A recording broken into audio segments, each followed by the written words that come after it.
don't ever want to force players to follow that. One good technique is to lay down a bunch of individual plot threads, things that all tie back into your big one. Not all of those will interest the players. Find the ones that do in the first couple of sessions, and deepen those, make those the ones that matter more. Adapt your big arc on the fly to fit with whatever the players seem to be interested in. This also comes down to managing the spotlights, to keeping all the players involved. Certain kinds of players will do this quite fine for themselves. They'll be spotlight hogs, they will go after and always try to be doing something. Other players will sit back and turtle. You can't always stop them from doing this, but usually you want to try. You want to force them involved. You want to find whatever their character is interested in, or whatever meta stuff they as a player are interested in, and bring that in, force them out of their shell. The spotlight hogs, let them go. Let them do their thing. Use it when you can, and know when to stop them and move on to something else.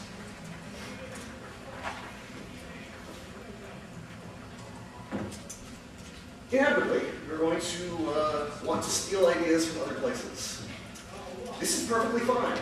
This is a wonderful way to get a game that all your players are going to be interested in, is to base it on a book that all of you have read, for example, or an anime you've all seen, or a movie you've just watched and are really into, or some mythological story that everyone knows at least vaguely. I strongly recommend change all proper nouns. Using the proper nouns from someone else's fiction often breaks the immersion. It forces people to think about the way the original author did it, rather than the way they want to do it, which it can work.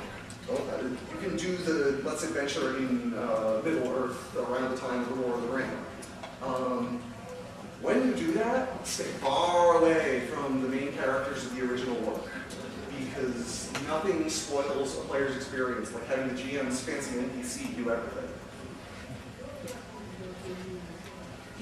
He's done it. I swear to God, like a dozen times. Yeah. Finally, house rules.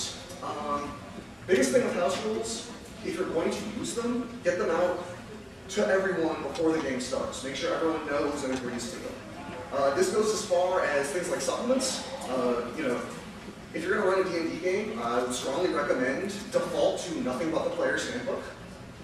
And if anyone wants to bring in stuff from other crazy books, do it on a case-by-case basis. Don't let any of that happen without everyone knowing it's happening.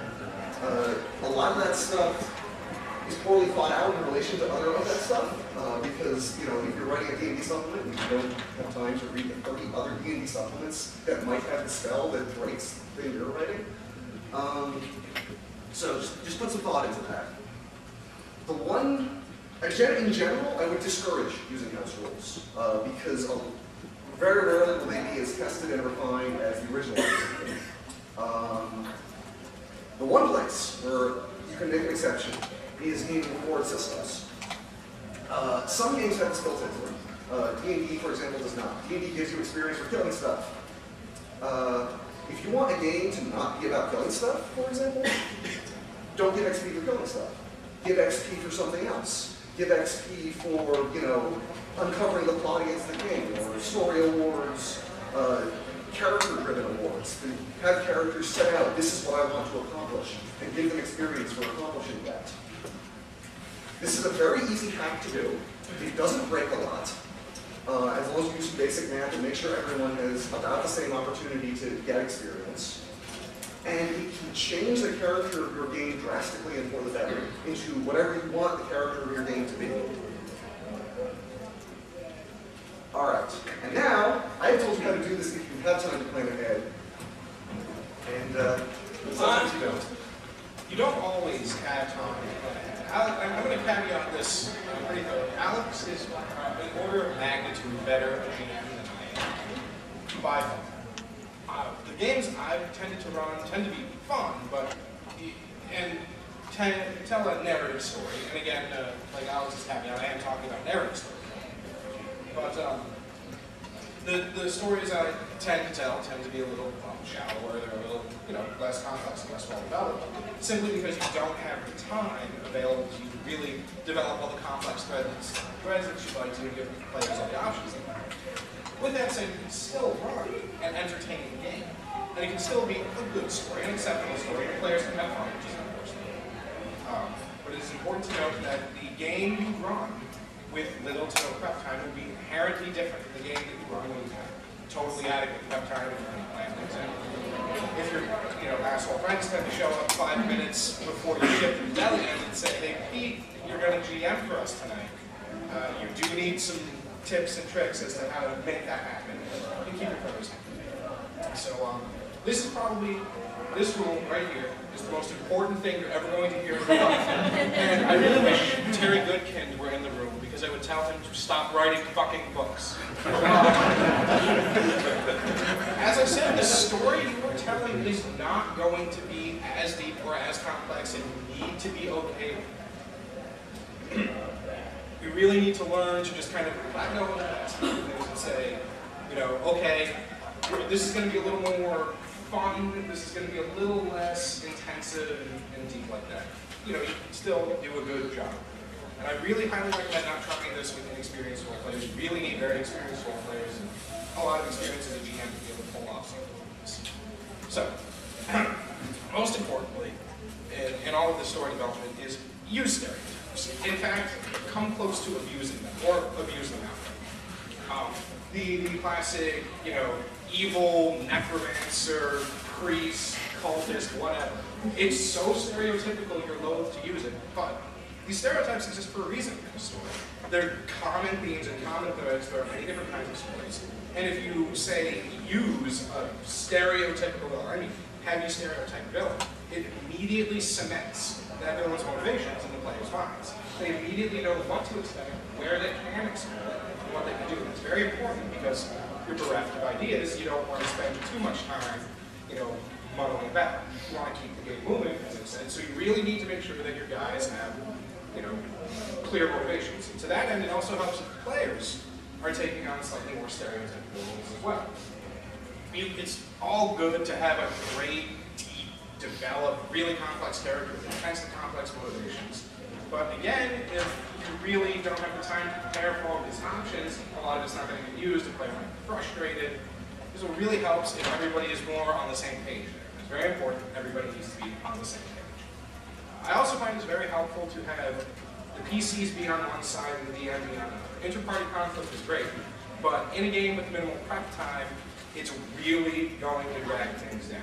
Really, really. So you really want the players focused as a team and unified against a common threat or a common enemy.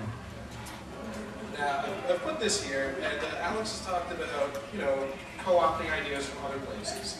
And you will need to do that, as I've said, with stereotypes. But I'm also talking about co-opting ideas from the PCs, and you can be pretty blatant about this. The technique I use, and they're pretty much onto it, is my typical first session will be, big bad evil guy, or some kind of evil thing is happening, cultists in a graveyard doing something like that. You make it just mysterious enough, it should be easy because you don't know what you're doing. You have no ideas. So you keep it nice and vague, nice and easy to do, right? And then the players will give you ideas. They'll sit around, and if they're good, they'll say, maybe he's doing this or this or this, or maybe it's these guys. If you're in a well-established setting like the Forgotten Realms, they'll be like, it's fucking red wizard thing. It's all this down. Pick some of them to be right. Pick one of those players and one of those ideas to be right. Make sure that you head towards that. Because, as I also pointed out, your game doesn't need to end at some point. If one of those people, one of those PCs is overtly correct about your NPC's motivations, then they'll figure that out pretty quickly, and you can really drive the game forward along, really move that plot along, really move it towards its end. You don't have to be they don't have to be literally right word for word. Change up some things, that's always bad. But, you should do that, keep it a little interesting so there's a little mystery, but don't change it too much. Make sure that somebody's right to keep the game focused.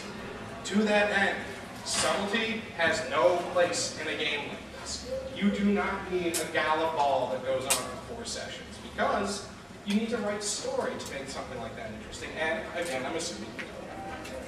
So